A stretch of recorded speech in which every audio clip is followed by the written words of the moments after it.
Bom, nunca é demais repetir, mas utilizar várias ferramentas para gerenciar os seus projetos é a pior coisa que você pode fazer, né? Ontem eu estava fazendo uma apresentação sobre o Microsoft Project, o PPM, e a pessoa me apresentou umas 5 ferramentas diferentes que eles usam na organização deles. Então, eu utilizo uma ferramenta para o controle de horas, uma outra ferramenta diferente para poder fazer o cronograma em si, uma ferramenta diferente para poder colocar as atividades de cada uma das pessoas do projeto. E aí na hora que você junta tudo isso, vira uma grande bagunça, né? Porque o cronograma que você apresenta para o cliente, seja um cliente interno ou seja um cliente externo, ele é diferente do que as pessoas executam no seu projeto.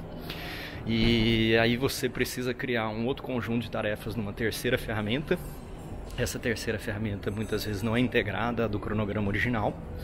E não sendo integrada ao cronograma original, quando você tem mudança no cronograma, não aparecem as primeiras tarefas.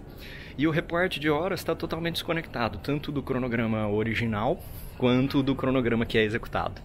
Se já é difícil a gente ter um cronograma único e conseguir seguir esse cronograma único, imagina como mais difícil se torna a sua vida, né? Você como gerente de projetos, se você tiver múltiplas ferramentas.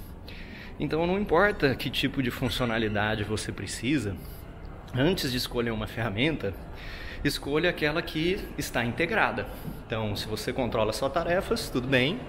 Se você controla tarefas e custo, que esteja na mesma ferramenta.